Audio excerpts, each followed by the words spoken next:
Circular motion हम लोगों ने खत्म कर लिया था।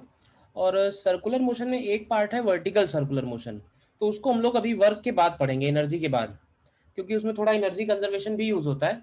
तो वर्टिकल सर्कुलर मोशन अभी छोड़ रखा है, अदरवाइज सर्कुलर मोशन के बेसिक कॉन्सेप्ट सारे हो गए। डायनेमिक्स ऑफ सर्कुलर मोशन में फोर्सेस कैसे लेते हैं, रेडियल एक्सीलरेशन, टेंजेंशियल एक्सीलरेशन, ये सारी बातें हो चुकी हैं। ठीक है, तो नेक्स्ट हम लोग आगे बढ़ते हैं कि वर्क कैसे कैलकुलेट होगा और वर्क डन का क्या सिग्निफिकेंस है। तो work done and kinetic energy, ये दोनों चीज़ें हम लोग एक साथ स्टडी करते हैं, क्योंकि बहुत ज़्यादा डिफरेंस नहीं है, ऑलमोस्ट सेम रिलेशन है। देखो, जैसे अगर किसी भी बॉडी के ऊपर, मान लेते हैं कि कोई भी बॉडी है एम मास, और इस बॉडी के ऊपर अगर हमने एफ फोर्स लगाना शुरू किया टी इक्वल टू 0 पे, और थोड़ी देर के लिए इस सरफेस को हम लोग स्मूथ ले लेते हैं, तो क्या ऐसे बोल सकते हैं कि कुछ देर के बाद इस बॉडी के पास कुछ वेलोसिटी आ चुकी होगी? क्यों भाई? तो अगर हमें ये निकालना हो कि डी डिस्टेंस के बाद इसके पास वेलोसिटी कितनी आई होगी, तो इसके लिए हम पहले इसका एक्सीलरेशन निकाल सकते हैं। एक्सीलरेशन क्या लिखेंगे? एक्सीलरेशन लिखेंगे एफ अपॉन एम, और कांस्टेंट एक्सीलरेशन है, तो कांस्टेंट एक्सीलरेशन से हम लोग डी डिस्टेंस ट्रैवल करने के बाद कितनी वेलोसिटी होगी वो पता करने के लिए ये वाला फॉर्मूला लगा सकते हैं, V square equal to U square plus 2as। तो वी स्क्वायर रखते हैं, यू की जगह 0 आएगा, एक्सीलरेशन की जगह हम लोग एफ अपॉन एम लिखते हैं, और डिस्प्लेसमेंट की जगह डी लिखते हैं। देखो, तो यहाँ से हमें ये वी स्क्वायर की वैल्यू मिलेगी। अब अगर हम यही बात एनर्जी के टर्म्स में स्टडी करें, तो हम लोग ऐसे बोलेंगे कि स्टार्टिंग में इसकी काइनेटिक एनर्जी 0 थी, और फाइनली जो इसकी काइनेटिक एनर्जी है वो है हाफ एम वी स्क्वायर। तो अगर हम काइनेटिक एनर्जी की वैल्यू निकालना चाहें, तो kinetic energy after travelling distance D बनेगी हाफ एम वी स्क्वायर। और हाफ एम वी स्क्वायर में अगर तुम वी स्क्वायर की वैल्यू रखते हो, तो तुम देखो यहां से ये वैल्यू निकल के आ जाएगी एफ इंटू डी के। देखो यहां तक पहले, मतलब क्या हुआ कि बॉडी के ऊपर फोर्स लगा कुछ देर के लिए, और उस फोर्स की वजह से बॉडी की काइनेटिक एनर्जी में इंक्रीमेंट हुआ। तो बॉडी की काइनेटिक एनर्जी में जो इंक्रीमेंट आ रहा है वो फोर्स पे कैसे डिपेंडेंट आ रहा है, इस पे हमें जरा ध्यान देना है। तो तुम अगर देखोगे ध्यान से, तो फोर्स पे डायरेक्टली डिपेंडेंट आ रहा है, और ये फोर्स इंटू डी पे डिपेंड कर रहा है। यानी एफ इंटू डी जो है वो amount of increment in kinetic energy के बराबर है। तो इसीलिए इसको नाम दे दिया गया, we call it work done by force. ठीक है ना, work done by force F. और इसी एक्सप्रेशन को हम लोग बोलते हैं work done by all the forces acting on system is equal to change in kinetic energy. तो यही कहलाता है वर्क एनर्जी थ्योरम। मतलब ऐसे समझ लो कि वर्क डन का जो डेफिनेशन है वो आया ही इसीलिए कि उसको हम लोग वर्क एनर्जी थ्योरम में यूज कर पाए। What is work energy theorem? Work energy theorem simply says that work done by all the forces acting on a particle or on a system is equal to change in kinetic energy। मतलब kinetic energy में जो increment होगा वही body के ऊपर work done के बराबर होगा। वर्क डन की डेफिनेशन आई ही इसीलिए कि वो काइनेटिक एनर्जी की चेंज को हम लोग को निकालने में हेल्प मिले। ठीक है ना, तो पहला पॉइंट तो यहाँ पे ये क्लियर होना चाहिए कि वर्क डन जो है वो एफ इंटू डी क्यों लिखते हैं। बोलो, वर्क डन को एफ इंटू डी क्यों लिखते हैं, सिग्निफिकेंस क्या है? तो सिग्निफिकेंस वर्क डन का है चेंज इन काइनेटिक एनर्जी से, कि बॉडी की काइनेटिक एनर्जी में जो चेंज आएगा वो वर्क डन के बराबर आएगा। इसीलिए वो वैल्यू निकाली तो वो एफ इंटू डी के बराबर आ रही है। तो यहीं से हमें डेफिनेशन भी क्लियर होनी चाहिए वर्क डन की, और यहीं से ये वर्क एनर्जी थ्योरम भी क्लियर होना चाहिए, क्योंकि दोनों चीजें अलग अलग नहीं, एक ही बात है। बोलो, अभी तक हम लोग ये बोलते थे कि बॉडी के ऊपर जो भी फोर्सेस लगेंगे उन फोर्सेस से आएगा एक्सीलरेशन, एक्सीलरेशन से होगा चेंज इन वेलोसिटी, और चेंज इन वेलोसिटी से होगा डिस्प्लेसमेंट। अभी तक हम लोग ये रास्ता लगाते थे। तो है क्या, बेसिक बात अगर समझो, तो पहले तो है देखो फोर्स, फोर्स से आता है एक्सीलरेशन, एक्सीलरेशन से आएगा वेलोसिटी स्पीड, और वेलोसिटी स्पीड से आएगा डिस्टेंस डिस्प्लेसमेंट। पहले ये बताओ, ये रास्ता क्लियर है? बोलो। तो जो ये वर्क एनर्जी थ्योरम है ना, वर्क एनर्जी थ्योरम एक तरह का शॉर्टकट है। शॉर्टकट किसका है? ये शॉर्टकट है फोर्स से लेके वेलोसिटी स्पीड पे पहुंचने का। मतलब हम बीच में एक्सीलरेशन को इन्वॉल्व नहीं कर रहे हैं, हम लोग डायरेक्टली फोर्स से कहां पहुंच जाएंगे स्पीड पे। क्योंकि तुम ध्यान से इस इक्वेशन को देखो अगर, तो तुम्हें इस इक्वेशन में साफ नजर आ जाएगा कि फोर्स जो है वो स्पीड पे डायरेक्टली डिपेंड कर रहा है, या स्पीड जो है वो डायरेक्टली फोर्स पे डिपेंड कर रही है। तो वर्क एनर्जी थ्योरम का हेल्प यही है कि हम बिना एफबीडी ड्रॉ करे, बिना एक्सीलरेशन को इन्वॉल्व किए, हम डायरेक्टली फोर्स से कहां पहुंच सकते हैं, स्पीड पे। अब फोर्स से डायरेक्टली स्पीड पे पहुंचने के लिए हमें चाहिए क्या, हमें चाहिए कि वर्क डन कैलकुलेट कैसे होगा। तो नेक्स्ट पॉइंट में हम लोग लिखेंगे definition of work done.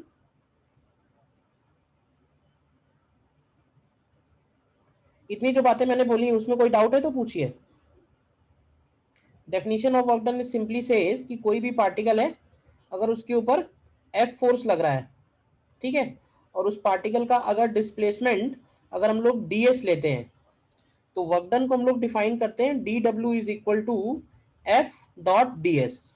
Basically ये एफ और डी एस का डॉट प्रोडक्ट होता है, जिसको हम लोग F into D S into cos theta भी लिख सकते हैं, ठीक है ना। और अगर हमें टोटल वर्क डन चाहिए तो टोटल वर्क डन के लिए हम इसी डी डब्ल्यू को इंटीग्रेट कर सकते हैं, तो ये हो जाएगा integration of F dot D S. तो तुम्हें एक बात तो ये ध्यान रखनी है that D W is equal to F dot D S, और एक बात ये ध्यान रखनी है कि अगर टोटल वर्क डन चाहिए होगा तो हमें इंटीग्रेट करना पड़ेगा, ठीक है। यहाँ पे खास बात ये है कि ये जो डी एस लिखा हुआ है वो लिख देना कि D S is displacement, ds is displacement of point of application of force। मतलब ds डिस्प्लेसमेंट किसका है, तो ds ऐसा नहीं कि बॉडी के ऊपर किसी भी पॉइंट का डिस्प्लेसमेंट है, ds जो है वो जिस पॉइंट पे फोर्स लग रहा है उस पॉइंट का डिस्प्लेसमेंट है, ठीक है। फिर एक बात हम ये लिख सकते हैं कि अगर फोर्स की वैल्यू कांस्टेंट है, क्योंकि ऐसा हो सकता है ज़्यादातर केसेस में फोर्स कांस्टेंट होगा, तो फोर्स कांस्टेंट में ये जो फोर्स है ये इंटीग्रेशन के बाहर आ जाएगा कांस्टेंट होने की वजह से, तो अंदर बचेगा सिर्फ ds, और ds का जो इंटीग्रेशन होगा वो सीधे सीधे बन जाएगा डेल्टा एस। और डेल्टा एस को हम लोग ऐसे भी लिख सकते हैं कि F dot R final minus R initial. तो R final R initial basically क्या है, this is total displacement, total displacement. देखो नोट करो। सर ये R F minus R I. ये पोजीशन वेक्टर होता है, आर एफ आर आई नहीं मालूम है। सर जैसे फाइव पार्टिकल हो मान गया। लो, पार्टिकल मान लो यस सर। पॉइंट ए से पॉइंट बी जा रहा है, देखो ध्यान से diagram, particle okay point A से पॉइंट बी जा रहा है, तो आर इनिशियल का मतलब होगा कि इसका इनिशियल कोऑर्डिनेट क्या है, उससे वेक्टर बन ओके जाएगा। ओके, वो और फाइनल आर है। फाइनल का मतलब होगा उसका फाइनल कोऑर्डिनेट क्या है, उससे आर फाइनल ओके बन ओके, जाएगा, clear sir, clear, thank you. है ना। और ये होता है, सर स्क्रीन क्या बोल रहे हैं पूछिए। सर स्क्रीन थोड़ा नीचे कर दीजिए सर, छूट गया लिखने। ठीक है, नोट कर लो, वेट कर रहा हूँ। ठीक है। तो देखो पहला काम हमको यही करना है कि हमको किसी भी सिचुएशन में वर्क डन निकालना आना चाहिए, ठीक है ना। अच्छा, वर्क डन को जब हम लोग इस तरह से लिखते हैं, if particle is moving along x direction only, मान लो वन डायमेंशनल मोशन है, तो उस केस में हम लोग डी डब्ल्यू को एफ डॉट डी एक्स भी लिख सकते हैं। तो यहां से ये जो डब्ल्यू है ये बन जाएगा integral F X D X, और integral F X D X को हम लोग area under F X curve भी बोल सकते हैं। मतलब अगर हमको एफ और एक्स का ग्राफ दिया हुआ है तो उस ग्राफ का जो एरिया अंडर द कर्व होगा वो हमको वर्क डन के बराबर वैल्यू देगा, देखो, ठीक है। और इफ एफ नेट, ये ऐसे लिखना चाहिए, if work done by net force acting on a system, अगर नेट फोर्स की बात करेगा तो नेट फोर्स का जो वर्क डन है वो चेंज इन काइनेटिक एनर्जी के भी इक्वल होगा। चेंज इन काइनेटिक एनर्जी का मतलब है final kinetic energy minus initial kinetic energy, final kinetic energy minus initial kinetic energy. देखो इस पे एक छोटा सा प्रॉब्लम करते हैं।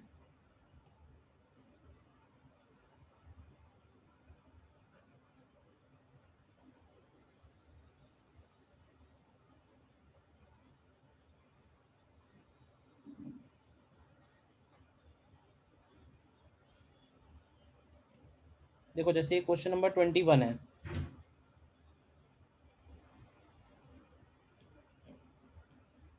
देखिए क्वेश्चन नंबर 21।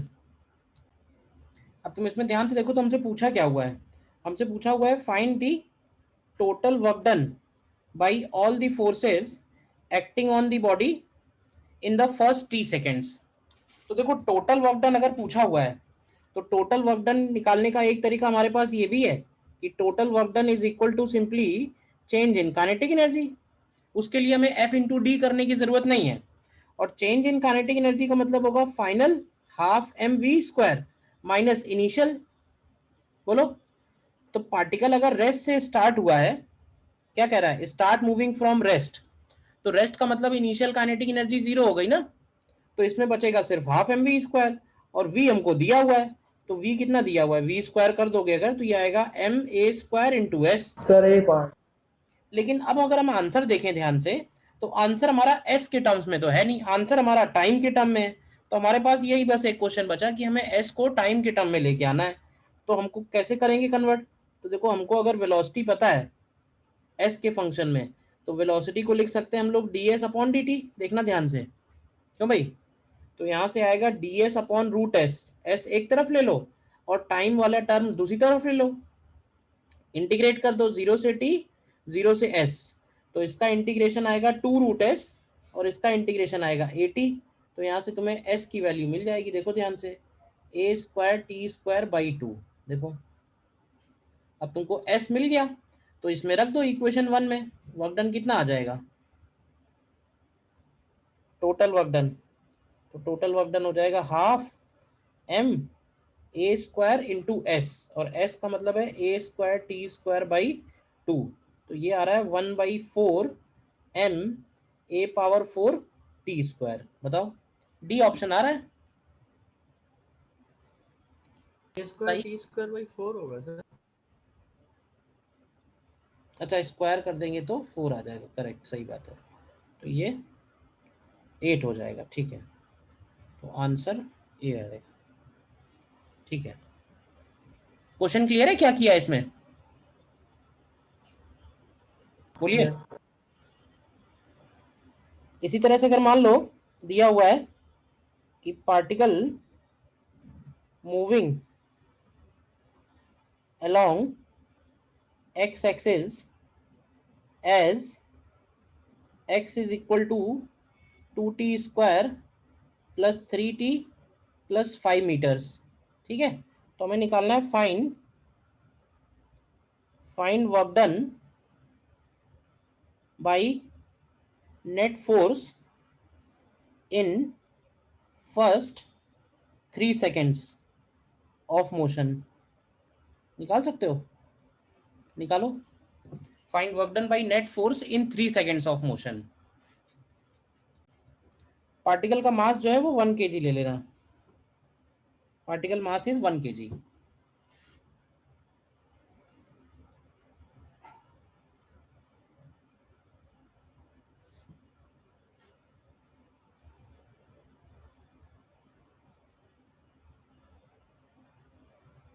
सर 9। पता नहीं, देखो कितना आता है। देखो यहां भी हम लोग क्या कर सकते हैं, जैसे x दिया हुआ है तो x से इसका वेलोसिटी निकाल लो। वेलोसिटी कितना हो जाएगा, वेलोसिटी ध्यान से देखो हो जाएगा 4t + 3, है या नहीं है, देखो Yes, sir. अब इसमें ये देखो कि t इक्वल टू 0 पे वेलोसिटी क्या है, तो t इक्वल टू 0 पे वेलोसिटी है 3 मीटर पर सेकेंड, और t इक्वल टू 3 सेकेंड्स पे वेलोसिटी क्या है, तो t इक्वल टू 3 सेकेंड्स पे वेलोसिटी है 4 इंटू 3 प्लस 3 यानी कि 15 मीटर पर सेकेंड। हमें दोनों वेलोसिटी चाहिए होंगी, क्योंकि वर्क डन की वैल्यू हम लोग क्या लिखेंगे, वर्क डन को लिखेंगे चेंज इन काइनेटिक एनर्जी, तो ये हो जाएगा half m v final square minus v initial square. तो देख लो कितना बनेगा, ये half m v final square मतलब 15 स्क्वायर माइनस 3 स्क्वायर। इसको सॉल्व कर लो कितना बनेगा, क्यों भाई 15 square 108 3 square and divided by 2, तो ये आंसर आएगा 108 जूल। करेक्ट। बोलो v इनिशियल निकालने की जरूरत क्यों पड़ी, ये क्लियर है ना, बताओ भाई। Yes sir. क्योंकि जब हम चेंज इन काइनेटिक एनर्जी लिखते हैं तो उसमें अगर इनिशियल 0 नहीं है तो फिर लेना पड़ेगा जो भी इनिशियल होगा। मेरा वाले यहाँ पे ले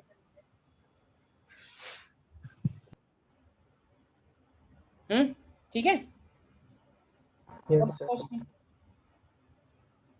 है तो सीधे सीधे ही प्रॉब्लम, बहुत कुछ और नहीं करना है। जैसे देखो क्वेश्चन नंबर 6,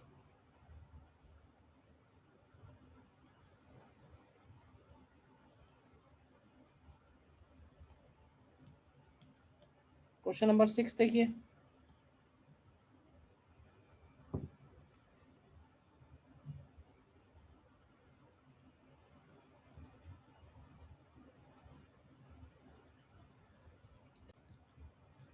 अब इसमें हमको क्या क्या दिया है, हमको इसमें फोर्स दिया हुआ है और हमको डिस्प्लेसमेंट दिया हुआ है। तो फोर्स और डिस्प्लेसमेंट की हेल्प से हम लोग वर्क डन निकाल सकते हैं। वर्क डन होता है एफ डॉट डी, तो अगर हम डॉट प्रोडक्ट लेंगे तो ये 3i और 4i का डॉट प्रोडक्ट 12 जूल आ जाएगा, और वर्क डन को हम लोग लिखेंगे क्या, final kinetic energy minus initial kinetic energy. अब क्वेश्चन में कह रहा है कि इनिशियल काइनेटिक एनर्जी जो है वो 3 जूल है, तो फाइनल काइनेटिक एनर्जी क्या होगी, तो फाइनल काइनेटिक एनर्जी सीधे सीधे 15 जूल हो जाएगी। बोलो कर लिया ना। Yes sir. ठीक है, और देखो जैसे मान लेते हैं एक इंक्लाइन प्लेन है सपोज, ठीक है, फिक्स्ड इंक्लाइन प्लेन है, ये वाला एंगल दिया है 30 डिग्री, और हमने एक पार्टिकल को इसके टॉप मोस्ट पॉइंट से रिलीज करना है।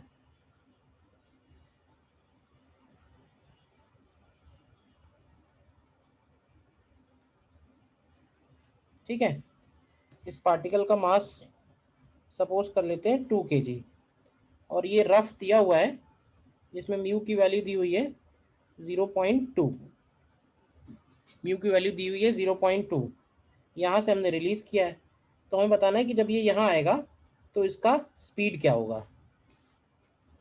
ठीक है, अब देखो इस क्वेश्चन को तुम वैसे भी कर सकते हो कि अगर हमको लॉज ऑफ मोशन लगा के, एक्सीलरेशन निकाल के, काइनेमेटिक्स लगा के, बट मैं चाहता हूं इसको तुम वर्क एनर्जी थ्योरम से करो, यानी वर्क डन निकालो and work done is equal to change in kinetic energy से ट्राई करो। Work done is equal to change in kinetic energy से, देखो करो ट्राई।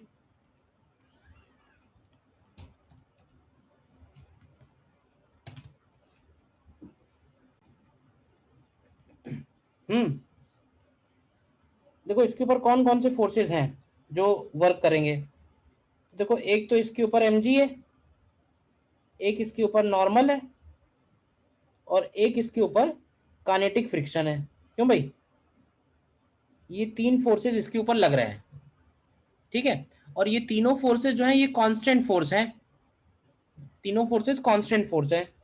तो mg का वर्क कितना होगा, तो देखो mg का वर्क निकालना बहुत आसान है। हमें सिंपली ये देखना है कि mg की डायरेक्शन में कितना डिस्प्लेसमेंट हुआ, mg की डायरेक्शन में बॉडी कितना नीचे आई। तो mg की डायरेक्शन में अगर तुम देखो तो बॉडी 5 मीटर नीचे आ रही है, तो mg का वर्क डन तो हम लोग सीधे सीधे लिख सकते हैं प्लस mgh, नीचे आ रही है तो प्लस mgh, ऊपर जाती तो माइनस mgh, तो ये हो जाएगा प्लस 20 इंटू 5, तो ये आ जाएगा 100 जूल। इसके बाद नॉर्मल का वर्क डन अगर तुम देखोगे तो 0 आएगा। क्यों 0 आएगा बताओगे, नॉर्मल का वर्क डन क्यों 0 होगा, क्योंकि नॉर्मल का डायरेक्शन इधर है और डिस्प्लेसमेंट इधर है, ध्यान से चेक करो। तो नॉर्मल और डिस्प्लेसमेंट के बीच में एंगल कितना बन रहा है? नॉर्मल और डिस्प्लेसमेंट के बीच में एंगल 90 डिग्री है। 90 डिग्री होने पे वर्क डन 0 हो जाएगा, ठीक है। और बचा फ्रिक्शन। फ्रिक्शन का वर्क डन कितना होगा? तो फ्रिक्शन ध्यान से देखो तो पीछे की तरफ लग रहा है और डिस्प्लेसमेंट आगे की तरफ है। तो ऐसे केस में एंगल इनके बीच में 180 डिग्री है, तो 180 डिग्री में जो वर्क डन आएगा वो नेगेटिव आएगा। तो इसको लिखेंगे minus F K into displacement.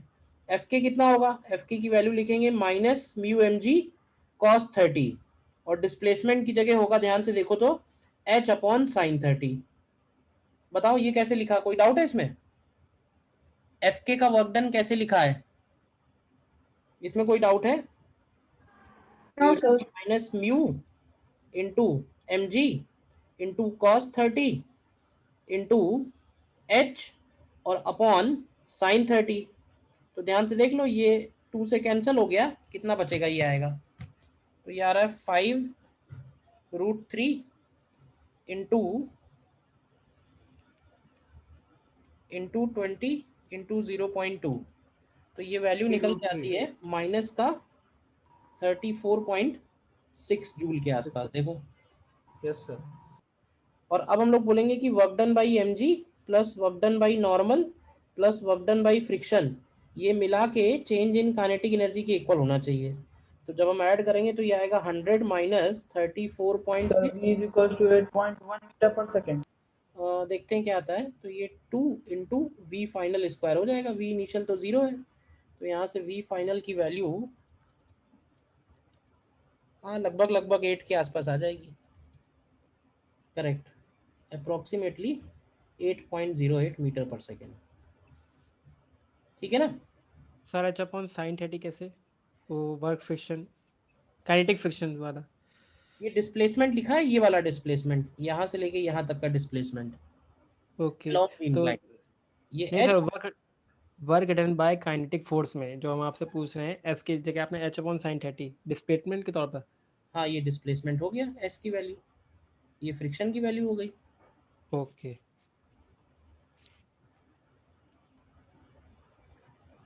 ठीक है ना।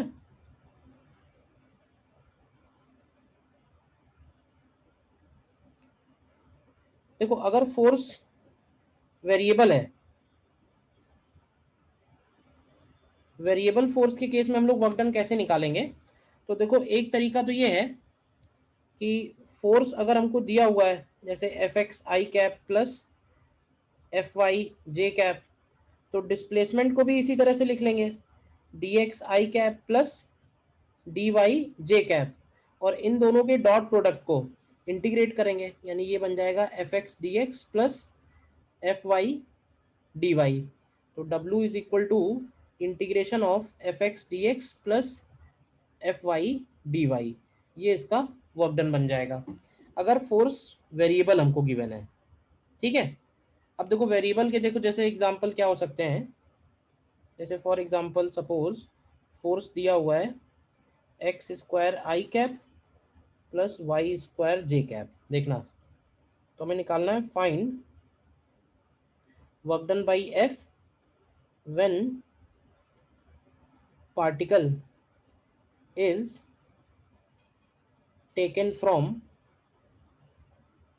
when particle is taken from 0 0 to 0 comma a to a comma a, ठीक है, यानी पॉइंट O से पॉइंट A और पॉइंट A से पॉइंट B।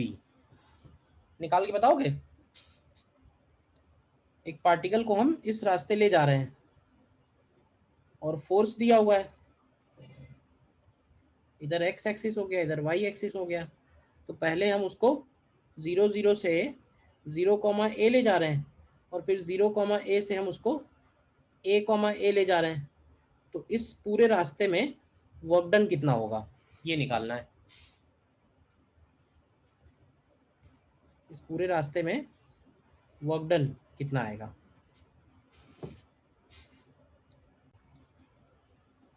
देखो इसको हम लोग ब्रेक करके करेंगे। ब्रेक करके ऐसे, पहले हम इसको 0 0 से 0 कॉमा ए ले जाएंगे, अब ध्यान से देखो 0 0 से 0 कॉमा ए जाने में क्या x की वैल्यू 0 है या नहीं है? तो अगर x की वैल्यू 0 है तो फोर्स का वैल्यू हो जाएगा वाई स्क्वायर जे कैप। ध्यान से देखना। और जब हम 0 0 से 0 कॉमा ए ले जा रहे हैं तो इसका मतलब है कि हम y एक्सिस के लॉन्ग जा रहे हैं। तो जो डिस्प्लेसमेंट होगा ना उसको लिखेंगे डी वाई जे कैप।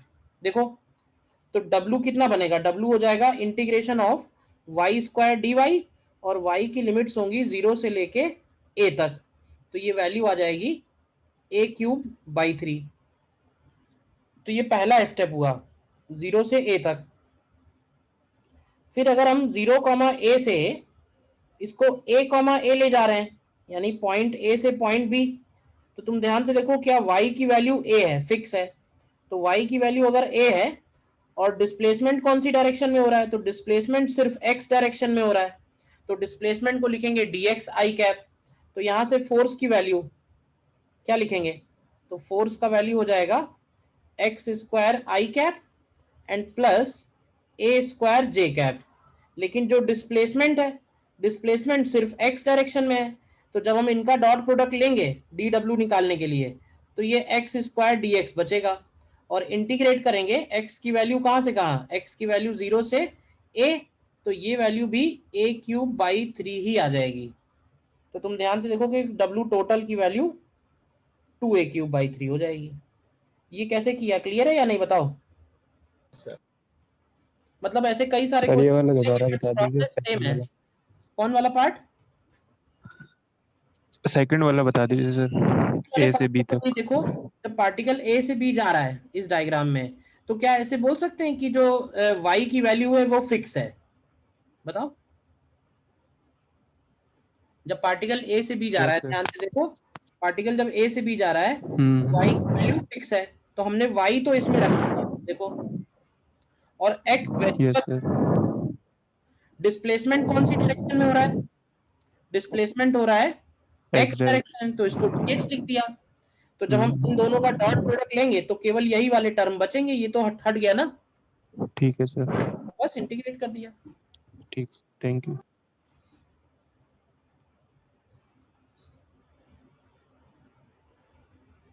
देखो ऐसा भी हो सकता है, जैसे f की वैल्यू दी हुई है y² i cap plus x² j cap, ठीक है, और हमें निकालना है find work done by f in moving from 0 0 to a along straight line, ये निकालो।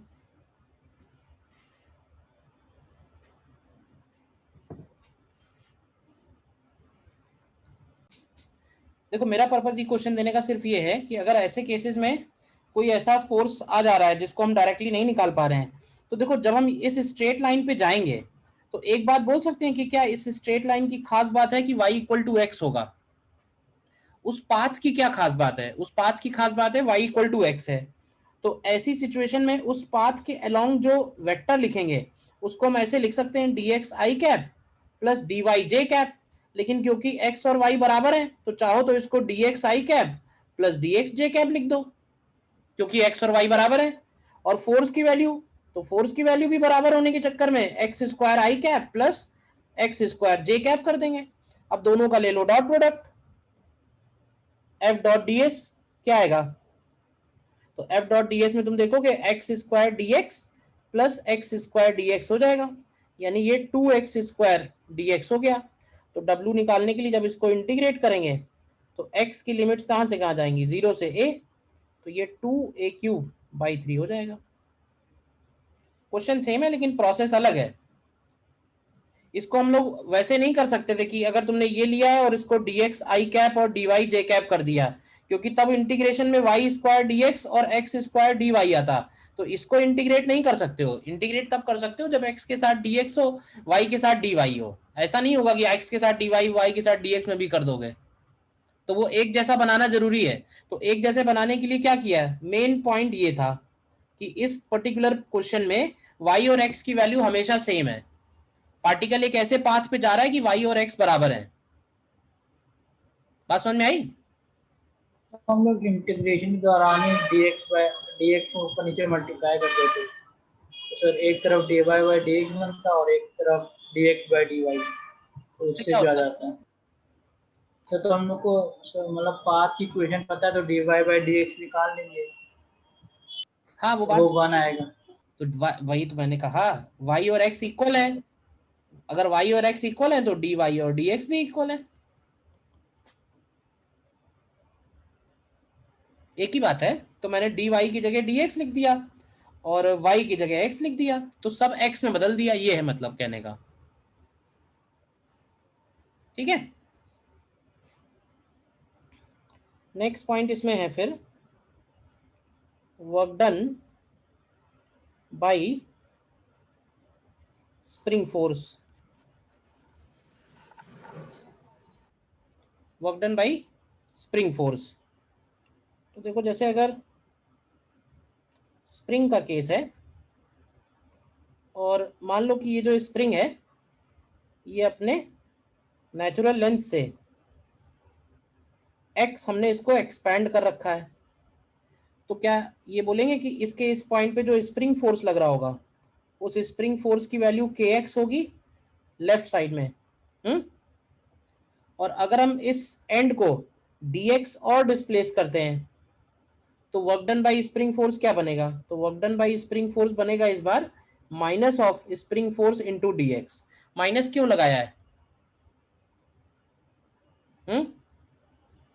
माइनस क्यों लगाया है? स्प्रिंग तो फोर्स रिस्टोरिंग।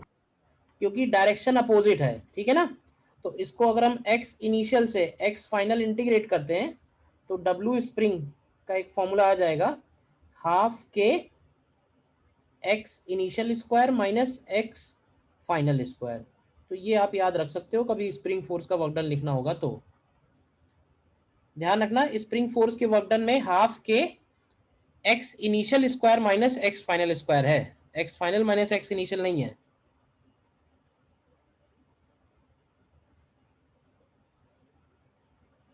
ठीक है, बताइए।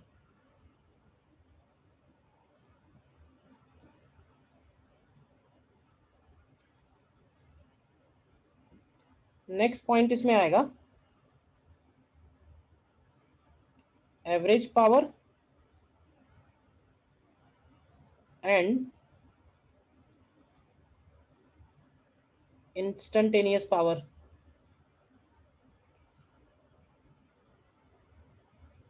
Average power and instantaneous power. तो पावर को हम लोग सिंपली ऐसे बोलते हैं कि rate of work done is power supplied by a force. Rate of work done is power supplied by a force. तो दो टाइप के पावर डिफाइन होते हैं, एक जिसको हम लोग बोलते हैं एवरेज पावर। तो एवरेज पावर का मतलब होता है total work done upon total time. Total work done upon total time. Generally हम लोग पावर कंपेयर करेंगे मशीन्स के केस में कि कौन सा मशीन ज़्यादा पावरफुल है, तो सिर्फ वर्क डन जो ज़्यादा करे वो ज़्यादा पावरफुल है, या जो वर्क डन अपॉन टाइम जिसके लिए ज़्यादा हो वो ज़्यादा पावरफुल है। तो पावर की बात हम लोग जब करते हैं तो टाइम भी इंपॉर्टेंट होता है कि वो जो वर्क हुआ है वो कितनी देर में हुआ है। जितना कम से कम टाइम में जितना ज़्यादा से ज़्यादा वर्क होगा वो मशीन उतना ही ज़्यादा पावरफुल है। तो इसीलिए हम पावर की डेफिनेशन डिफाइन कर रहे हैं। और इंस्टेंटेनियस पावर अगर लिखना होगा तो इंस्टेंटेनियस पावर बन जाता है dw अपॉन dt, जिसको हम लोग F डॉट V से भी निकालते हैं। F डॉट V मतलब dot product of force and velocity. Average का मतलब है कि वो इंटरवल में डिफाइन होगा और इंस्टेंटेनियस का मतलब है कि वो एक इंस्टेंट पे डिफाइन होगा। ठीक है। जैसे इसमें एक पॉपुलर एग्जांपल है कि if a motor pump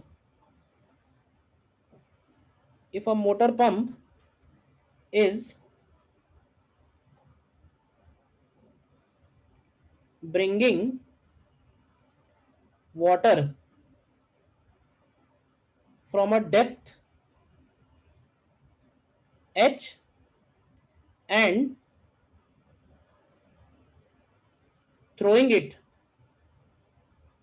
at a speed v, then its instantaneous power। बताओ कि कैसे निकालेंगे। मान लेते हैं एक मोटर पंप है और वो मोटर पंप क्या कर रहा है, उस मोटर पंप के दो काम है एक्चुअली। एक काम तो ये है कि वो एच डेप्थ से वाटर लिफ्ट कर रहा है, और दूसरा काम ये है कि एच डेप्थ से लिफ्ट करने के बाद वो वाटर को वी स्पीड से थ्रो भी कर रहा है। तो बताओ कि कितना वर्क डन होगा इसका। क्यों भाई, पंप रेस्ट से पानी उठा रहा है और उसको वी स्पीड से थ्रो कर रहा है। तो हम एक काम करेंगे, सबसे पहले मान लेंगे कि ये जो पंप है ये कितना पानी निकाल रहा है। तो मान लेते हैं कि डीएम पानी निकाल रहा है और ये डीएम पानी डीटी टाइम में बाहर थ्रो कर रहा है, मतलब हर डीटी टाइम में डीएम पानी थ्रो कर रहा है। तो इसके ऊपर वर्क डन कितना होगा, तो वर्क डन बाई पंप का मतलब होगा कि इसकी पोटेंशियल एनर्जी कितनी बढ़ाई उसने।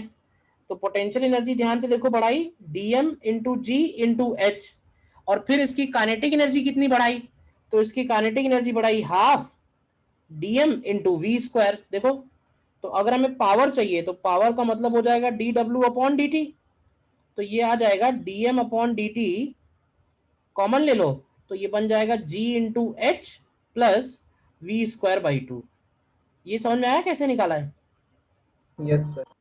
Yes sir. D M by D T क्या बनेगा, डीएम बाई डी टी क्या कहलाएगा, डीएम बाई डी टी कहलाएगा rate at which mass of water is thrown per second। rate at which mass of water is thrown per second। देखो, वो हमको दिया होगा कि ये जो पंप है ये पर सेकंड कितने किलोग्राम वाटर निकाल रहा है, या वॉल्यूम दिया होगा तो वॉल्यूम को तुम डेंसिटी मल्टीप्लाई करके मास में कन्वर्ट कर सकते हो। ये एक एग्जांपल दिया है कि वाटर पंप का केस है जैसे।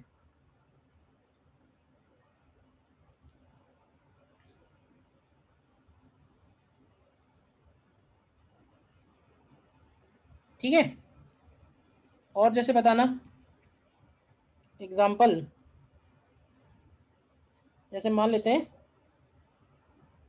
रफ सरफेस है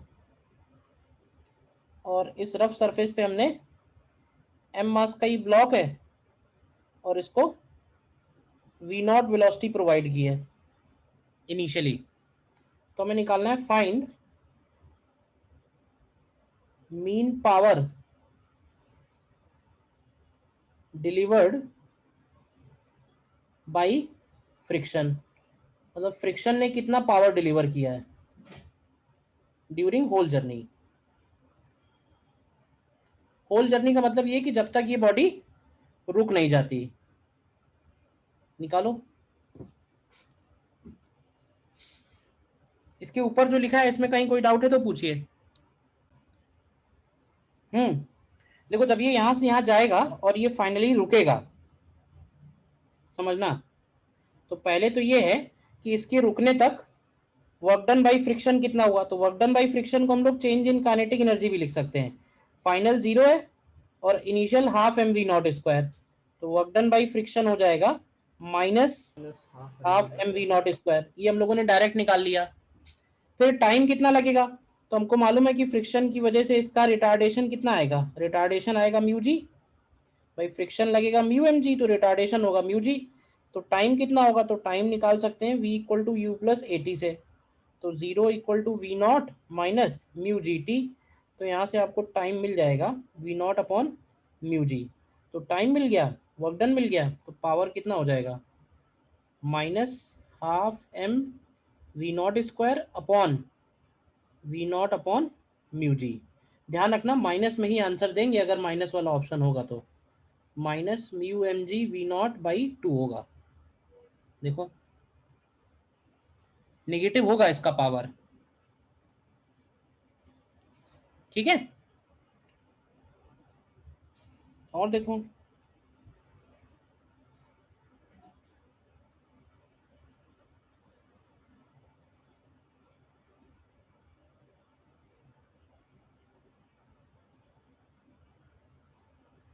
देखो जैसे ये है 36,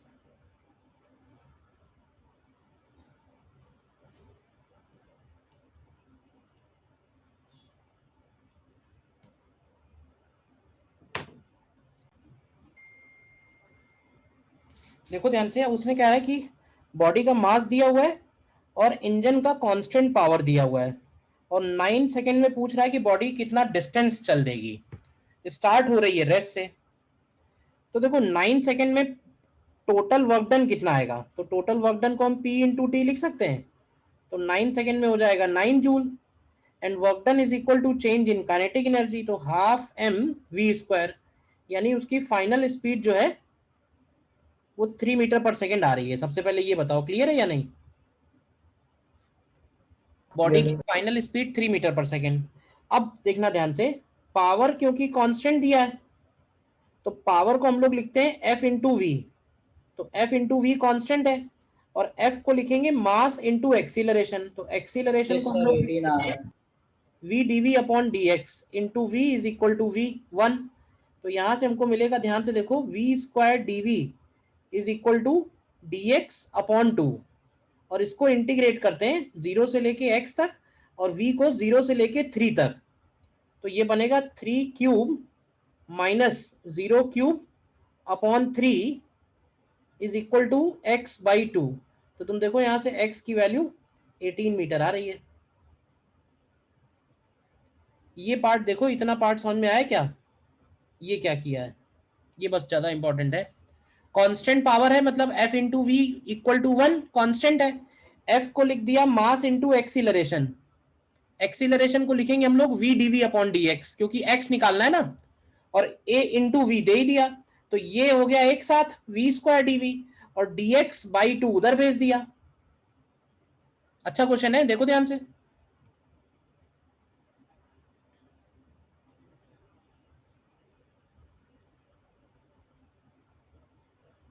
हम लोग पहले इक्वेशन से भी लिख सकते हैं dx by dt equal to root three.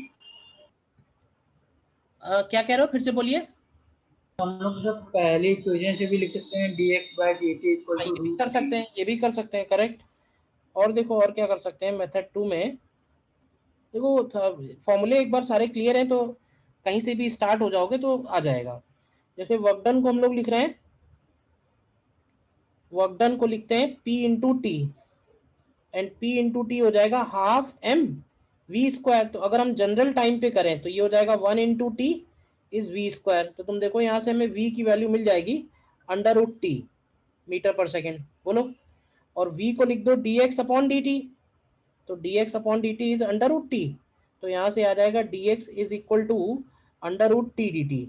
और टाइम और x निकालना है, तो टाइम हो गया 0 से 9, x हो गया 0 से x, तो यहाँ से देखो x की वैल्यू क्या आ जाएगी, तो ये आएगी 2/3 into time to the power 3/2, क्यों भाई, तो ये 2/3 9 टू द पावर 3/2, तो बाई 2 करेंगे तो ये 3 हो जाएगा। तो देखो 18 मीटर ये भी बन रहा है। दो मेथड हो गए, देखो बिल्कुल अलग है दोनों मेथड।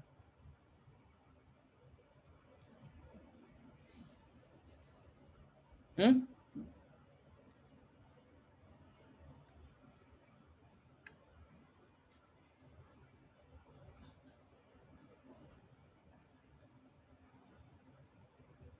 बोलिए, क्लियर है।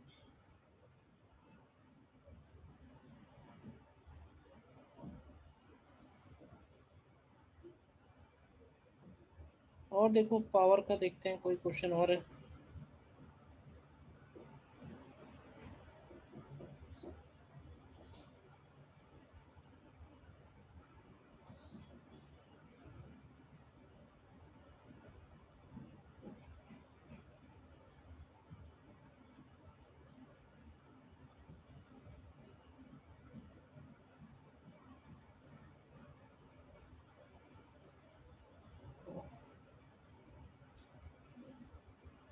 ये देखो 11 नंबर,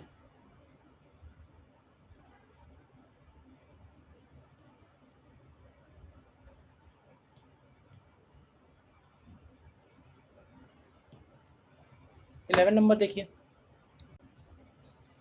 देखो पावर का मतलब है एफ इंटू वी, कितना फोर्स लगाना पड़ रहा है while moving up hill and while moving down hill. तो देखो अप हिल में कह रहा है, अब क्वेश्चन में ये कह रहा है कि जो इंक्लाइन है वो 100 मीटर राइज हो रहा है इन मूविंग 1 किलोमीटर। तो इसका मतलब ये होता है कि 1 किलोमीटर अगर हम मूव कर रहे हैं, सॉरी 1000 मीटर अगर मूव कर रहे हैं तो 100 मीटर ऊपर जा रहा है वो। तो हम यहाँ से थीटा निकाल सकते हैं। तो साइन थीटा की जो वैल्यू है वो 1/10 हो जाएगी। अब क्वेश्चन में ये है कि जब ये कार इधर ऊपर जा रही है, ठीक है, तो कार ऊपर जब जा रही है तो एक तो उसके ऊपर फ्रिक्शन फोर्स लग रहा है, और फ्रिक्शन फोर्स की वैल्यू उसने फिक्स कर रखी है W/20। W इसका वेट है। और क्या W का एक कंपोनेंट भी इधर लगेगा, W साइन थीटा। तो तुम ध्यान से देखो तो ये W/10 एक और लगेगा।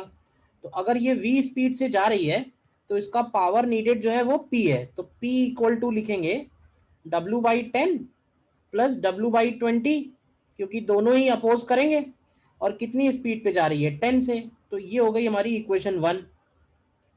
इसी तरह से वाइल मूविंग डाउन हिल, अभी बताओ कि जब डाउन हिल जा रही होगी, वाइल मूविंग डाउन हिल, तो डाउन हिल के केस में ऐसे बोल सकते हैं कि वो जो वेट है वो सपोर्ट कर रहा होगा। क्यों भाई, डाउन हिल में कितना लिखेंगे, तो डाउन हिल में ये हो जाएगा P/2 इक्वल टू, तो ये हो जाएगा इस बार W/10 minus W/20 into V। तो जो भी V स्पीड होगी, तो ये दोनों इक्वेशन देखो डिवाइड करो क्या मिलेगा। क्यों भाई, फ्रॉम सर W/10 कैसे? W/10 आया है, जैसे कोई बॉडी अगर इंक्लाइन प्लेन पे रखी हुई है, m मास है, तो इधर की तरफ कंपोनेंट आएगा ना mg साइन थीटा।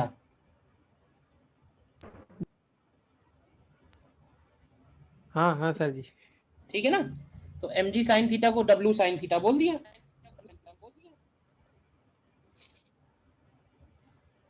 डिवाइड करो तो ये आएगा 2 इज इक्वल टू,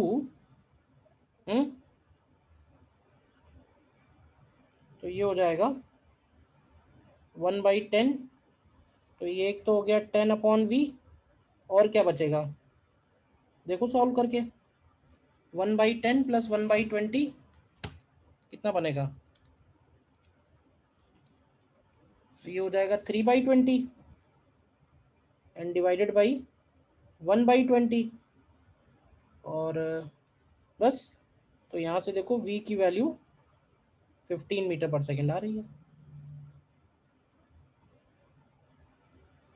बताओ कहाँ पे नहीं समझ में आया, कौन सी बात। ये वो फोर्स हो गया जो कार को लगाना पड़ेगा टू मेंटेन कांस्टेंट स्पीड। तो क्या होगा कि जब ऊपर जा रही होगी तो फ्रिक्शन भी नीचे है और वेट भी नीचे है, तो दोनों को मिला के हमने फोर्स मान लिया है। लेकिन जब यही कार नीचे जा रही होगी तो फ्रिक्शन पीछे लगेगा, लेकिन W/10 तो आगे लगेगा ना, तो थोड़ा कम हो गया, फोर्स लगाना पड़ रहा है इंटू V। बताइए आया समझ में, नहीं आया।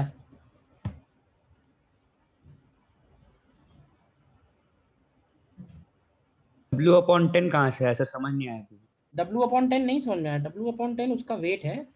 कोई भी बॉडी, जैसे मान लो ये थीटा है और यहाँ रखी है, तो mg का एक कंपोनेंट इधर लिखते हैं ना, mg साइन थीटा, एक कंपोनेंट इधर हो गया mg कॉस थीटा। तो mg जो है, mg हो गया w और साइन थीटा हो गया 1/10। साइन थीटा 1/10 कैसे आया, इसमें डाउट है। नहीं sir, no, clear clear clear आ गया। ओके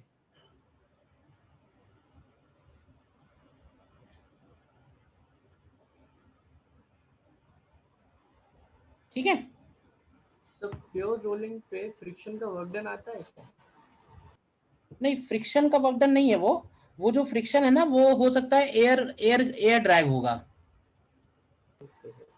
वो एयर की वजह से होगा ना, ड्रैग फोर्स की वजह से। वो उसने वो तो लिखा नहीं है।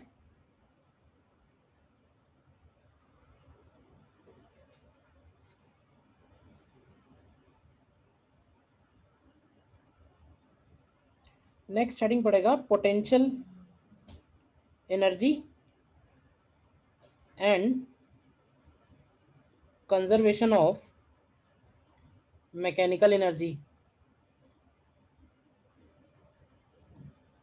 पोटेंशियल एनर्जी, हाँ बोलिए। सर ये क्वेश्चन समझा दीजिए, जो अभी आप करवाए हैं सही से समझ में नहीं है। बेटा थोड़ा दिमाग लगाओ थोड़ा सा, मैंने सारी बातें एकदम क्लियरली लिखी हुई हैं। अब स्टेप कौन सा नहीं क्लियर है ये बताओ भाई। कार जब ऊपर चढ़ रही है थोड़ा सोचना तो पड़ेगा ही। तो कार के इंजन को क्या क्या काम करना पड़ेगा, उसको वेट को भी बैलेंस करना पड़ेगा, उसके वेट के अगेंस्ट भी काम करना पड़ेगा, और एक फ्रिक्शन फोर्स उसने कांस्टेंट दे रखा है वो भी काम करेगा। तो कार को एक तरह से इन दोनों को मिला के फोर्स लगाना पड़ेगा, और v स्पीड से चल रही है तो फोर्स इनटू वेलोसिटी करेंगे तो पावर बनेगा व्हाइल मूविंग ओके अपहिल।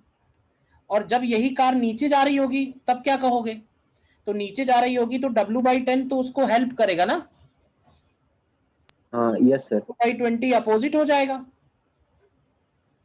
तो मैंने W/20 W/10 में से माइनस कर दिया, मतलब बाद में जो कार को फोर्स लगाना पड़ेगा वो कम हो जाएगा थोड़ा। तो Yes, दोनों केसेस वेलोसिटी पावर कम हो गया थोड़ा सा। Okay sir. सर हाँ सर दोनों केसेस में कार जो फोर्स लगा रही होगी वो अपवर्ड डायरेक्शन में लगा रही होगी ना। हाँ, दूसरे केस में क्या है ना कि दूसरे केस में अगर कार फोर्स नहीं लगाएगी तो ज्यादा स्पीड से वो स्पीड बढ़ने लगेगी। तो वो ये चाह रहा है कि स्पीड फिक्स रहे, तो स्पीड फिक्स रखने के लिए कार में ब्रेक लगाने पड़ रहे होंगे एक तरह से। ठीक है ना। जैसे सपोज करो कि साइकिल ही चला रहे हो, तुम साइकिल चला रहे हो, तो जब तुम कांस्टेंट स्पीड से साइकिल ऊपर चलाओगे ऊपर जाते समय, तो ऊपर जाते समय तुमको पैडलिंग फास्ट करनी पड़ेगी ना, जिससे कांस्टेंट स्पीड मेंटेन रहे। लेकिन नीचे आते समय ढलान में अगर कांस्टेंट स्पीड पे आना है तो क्या करोगे, तो ब्रेक लगाने पड़ेंगे। वही काम इसमें भी हो रहा है, कार में भी हो रहा है। अच्छा क्वेश्चन है, थोड़ा समझ लो ध्यान से। डाउट आना तो स्वाभाविक है, बट डाउट के बारे में सोचना बहुत जरूरी है कि क्या क्या हो क्या रहा है।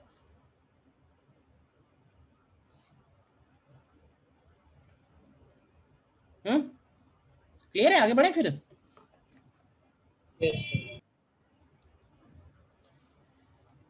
नेक्स्ट पॉइंट है conservation of mechanical energy and potential energy. तो देखो पोटेंशियल एनर्जी और कंजर्वेटिव फोर्स में सीधा सीधा रिलेशन है। कंजर्वेटिव फोर्स को हम लोग लिखते हैं माइनस ऑफ du/dr। मतलब अगर हमें पोटेंशियल एनर्जी r के फंक्शन में दी हुई है तो उससे हम लोग कंजर्वेटिव फोर्स निकाल सकते हैं यूजिंग दिस एक्सप्रेशन। ठीक, अब अगर हम यहाँ पे बोलते हैं तीन सिचुएशन है कि when body is in equilibrium, तो इक्विलिब्रियम का मतलब होता है कि बॉडी के ऊपर नेट फोर्स जीरो। ध्यान से देखना, अब अगर नेट फोर्स बॉडी के ऊपर जीरो है तो पोटेंशियल एनर्जी के हिसाब से वो तीन सिचुएशन बन सकती हैं। पोटेंशियल एनर्जी के हिसाब से वो तीन सिचुएशन हो सकती हैं, तीन में से कोई एक। देखो नेट फोर्स जीरो का मतलब ये हुआ, हम ऐसे बोल सकते हैं कि du/dr जीरो है। क्यों भाई, अगर केवल कंजर्वेटिव फोर्सेस लग रहे हैं सिस्टम के ऊपर तो du/dr जीरो होगा। तो एक सिचुएशन कहलाती है स्टेबल इक्विलिब्रियम, एक सिचुएशन कहलाती है अनस्टेबल इक्विलिब्रियम, और एक सिचुएशन कहलाती है न्यूट्रल इक्विलिब्रियम।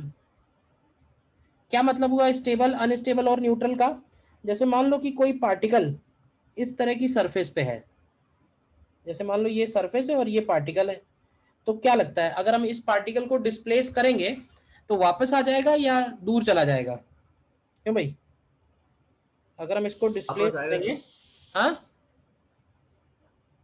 अगर हम इसको डिस्प्लेस करेंगे तो क्या ये वापस आ जाएगा? तो अगर ये वापस आ रहा है तो इस इक्विलिब्रियम को बोलते हैं अनस्टेबल इक्विलिब्रियम, स्टेबल इक्विलिब्रियम। अगर मान लो पार्टिकल इस तरह की सरफेस पे है, अब क्या लगता है कि अगर इस पार्टिकल को डिस्प्लेस किया इसकी जगह से तो क्या होगा? तो क्या ये वापस आएगा? बोलो। No sir. नहीं वापस आएगा, ये दूर ही चला जाएगा। तो इस तरह का इक्विलिब्रियम हो गया अनस्टेबल इक्विलिब्रियम। और तीसरी सिचुएशन होती है न्यूट्रल इक्विलिब्रियम की मान लो सरफेस फ्लैट है और फ्लैट सरफेस पे पार्टिकल रखा हुआ है, अब इसको डिस्प्लेस करेंगे तो क्या होगा? तो इसको डिस्प्लेस करोगे तो कुछ भी फर्क नहीं पड़ेगा, मतलब जहां डिस्प्लेस करके छोड़ोगे वो वहीं रुक जाएगा। तो वो है न्यूट्रल इक्विलिब्रियम। तो ये जो मैंने बनाया है ना, एक सरफेस ये बनाई, एक सरफेस ये बनाई और एक सरफेस ये बनाई, तो ऐसे समझ लो कि ये पोटेंशियल एनर्जी का कर्व है। अगर पोटेंशियल एनर्जी का कर्व इस तरह का है तो ये वाला जो पॉइंट होगा, ये पॉइंट होगा स्टेबल इक्विलिब्रियम। अगर पोटेंशियल एनर्जी का कर्व इस तरह का है तो ये वाला जो पॉइंट होगा ये होगा अनस्टेबल इक्विलिब्रियम। और अगर पोटेंशियल एनर्जी का कर्व ऐसा है तो ये वाला पॉइंट होगा न्यूट्रल इक्विलिब्रियम। मतलब पोटेंशियल एनर्जी अगर कांस्टेंट है तो न्यूट्रल इक्विलिब्रियम है, पोटेंशियल एनर्जी का अगर मैक्सिमा बन रहा है तो अनस्टेबल इक्विलिब्रियम है, और पोटेंशियल एनर्जी का अगर मिनिमा बन रहा है तो वो स्टेबल इक्विलिब्रियम है। ध्यान रहेगा? क्यों भाई? अब मिनिमा के लिए और क्या कंडीशन लगाते हैं? मिनिमा के लिए लगाते हैं कि इसका जो सेकंड डेरिवेटिव है क्या होना चाहिए? Greater than 0। मैक्सिमा के लिए सेकंड डेरिवेटिव इसका लेस देन 0, और कांस्टेंट के लिए सेकंड डेरिवेटिव भी 0 होना चाहिए। तो ये बात तुमको याद रखनी है जितनी मैंने लिखी हुई है, कि किसी भी सिचुएशन में अगर हमें पोटेंशियल एनर्जी का कर्व दिया हुआ है या उसका फंक्शन दिया हुआ है तो हमें ये पता लगाना आना चाहिए कि कहाँ पे स्टेबल है, कहाँ पे अनस्टेबल है और कहाँ न्यूट्रल है। तो मैथमेटिकली भी और लॉजिकली भी। लॉजिकली ऐसे पता करेंगे कि उसको डिस्प्लेस करेंगे वापस आ जाएगा तो स्टेबल है, वापस नहीं आया हमेशा के लिए चला गया तो अनस्टेबल है, और वहीं कोई फर्क नहीं पड़ा उस पर तो न्यूट्रल है। 3 इक्विलिब्रियम है यहाँ पे।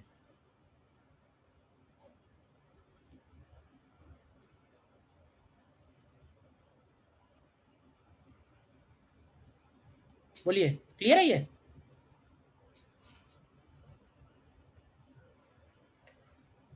और नीचे लिखेंगे कि when only conservative forces are acting on a system, then mechanical energy of system is always conserved। Mechanical energy का क्या मतलब है? तो मैकेनिकल एनर्जी का मतलब है potential energy plus kinetic energy. Mechanical energy का मतलब है potential energy plus kinetic energy. जैसे फॉर एग्जांपल कि बॉडी को अगर हम रेस्ट से छोड़ते हैं h हाइट से, तो क्या ऐसे बोल सकते हैं कि बीच में किसी भी पॉइंट पे काइनेटिक एनर्जी और पोटेंशियल एनर्जी का जो सम है वो कांस्टेंट रहेगा? क्यों भाई? प्रूफ कर सकते हैं इस बात को? तो इसको हम प्रूफ कर सकते हैं कि बीच में कहीं देखो, बीच में पार्टिकल जब होगा तो इसकी वेलोसिटी कितनी होगी? gt, और ये डिस्टेंस कितना कवर कर चुका होगा यहाँ से यहाँ? तो डिस्टेंस कवर कर चुका होगा हाफ GT²। तो अगर हम इसका इस पॉइंट पे पोटेंशियल एनर्जी लिखें तो पोटेंशियल एनर्जी होगा mgh माइनस हाफ GT², और काइनेटिक एनर्जी लिखें अगर इस पॉइंट पे तो काइनेटिक एनर्जी होगा हाफ mv²। v का वैल्यू डालो तो ये होगा हाफ mg² t²। तो अगर हम potential energy plus kinetic energy निकालें तो देखो क्या मिलेगा, तो पोटेंशियल एनर्जी है mg h minus half GT² और काइनेटिक एनर्जी है हाफ mg² T²। तो तुम देखो यहाँ से क्या हाफ mg² T² कैंसिल हो जाएगा और ये mgh आ जाएगा, which is also equal to initial potential energy. तो इसका मतलब है कि sum of potential energy plus kinetic energy conservative force field में हमेशा कांस्टेंट रहेगा। इसी को हम लोग बोलते हैं conservation of mechanical energy. Sir half GT², ये सॉरी अपर में कैसे आया, मतलब एक्सेलरेशन कितना होगा इसका नीचे की तरफ? g होगा। जी। तो g एक्सीलरेशन से इनिशियल वेलोसिटी 0 है, s is equal to ut plus half at² लगाया है। Yes sir, yes sir. u की वैल्यू 0 है तो सिर्फ हाफ GT² बचा, और वैसे ही v equal to u plus at लगाया है तो u 0 है तो सिर्फ at बचा है, यानी gt वेलोसिटी के लिए। ओके। ठीक है, मुझे इसमें तुम एक बात करके बताओ निकाल के कि जैसे मान लेते हैं कि अगर कोई स्प्रिंग मास सिस्टम है m मास, और ये m जो है इनिशियली नेचुरल लेंथ में है, और इसको हम यहाँ से रिलीज करें तो हमें निकालना है फाइंड ए पार्ट में मैक्सिमम एक्सटेंशन ऑफ स्प्रिंग और बी पार्ट में मैक्सिमम स्पीड ऑफ ब्लॉक। निकाल सकते हो? मतलब हमने उसको नेचुरल लेंथ से छोड़ा है तो उसकी मैक्सिमम स्पीड कहाँ पे है, कितनी है, और स्प्रिंग में मैक्सिमम एक्सटेंशन कितना है। दो बातें देखो, यहाँ पे मैक्सिमम एक्सटेंशन जब आएगा तब ये ब्लॉक फिर से रुकेगा ना, क्योंकि जब तक रुकेगा नहीं तब तक तो एक्सटेंड होता जाएगा। तो मान लेते हैं कि इसका मैक्सिमम एक्सटेंशन यहाँ पे आया, तो हम ऐसे बोल सकते हैं कि जो इसकी पोटेंशियल एनर्जी है ग्रेविटेशन वाली वो कम हो रही है और स्प्रिंग वाली पोटेंशियल एनर्जी बढ़ रही है, क्योंकि काइनेटिक एनर्जी में तो कोई चेंज हुआ ही नहीं। काइनेटिक एनर्जी इनिशियल भी 0 थी, काइनेटिक एनर्जी फाइनल भी 0 है। तो हम लोग डायरेक्ट लिख सकते हैं कि स्प्रिंग की जो एनर्जी बढ़ी है यानी हाफ kx², ये वही है जो पोटेंशियल एनर्जी में कमी हुई है यानी mgh। तो यहाँ से तुमको x मैक्स एक लाइन में मिल जाएगा, कितना आएगा, ये आ जाएगा 2mg/k। बताओ कि वेलोसिटी कहाँ मैक्सिमम रही होगी? x equals to mg/k। Velocity उसकी बीच में मैक्सिमम रही होगी, बीच में जब इसका इक्विलिब्रियम आया होगा, एग्जैक्टली बीच में। तो एग्जैक्टली बीच में का मतलब है कि ये वाली जो डिस्टेंस है वो रही होगी mg/k, और mg/k पे जब ये आएगा तब इसका वेलोसिटी मैक्सिमम होगा। तो मैक्सिमम वेलोसिटी कैसे आएगी? तो फिर से कंजर्वेशन लगा देते हैं। तो इनिशियल पोटेंशियल एनर्जी क्या लिखेंगे, mgh, स्प्रिंग की एनर्जी 0, काइनेटिक एनर्जी 0, और जब मीन पोजीशन पे आएगा तो काइनेटिक एनर्जी हो गई हाफ mv², ग्रेविटेशन वाली एनर्जी हो गई 0, और स्प्रिंग वाली एनर्जी लिखेंगे हाफ kx², x मतलब mg/k का स्क्वायर। तो यहाँ से v मैक्स निकाला किसी ने, कितना आता है? g √m/k। ठीक है,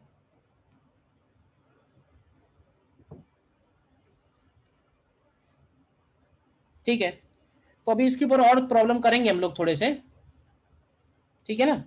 बेसिक बात तो बता दी है कि थ्योरी में क्या क्या पॉइंट है, कुछ प्रॉब्लम्स और करेंगे, और इसमें circular motion, vertical circular motion और बचा हुआ है, तो नेक्स्ट लेक्चर में करेंगे, ठीक है ना।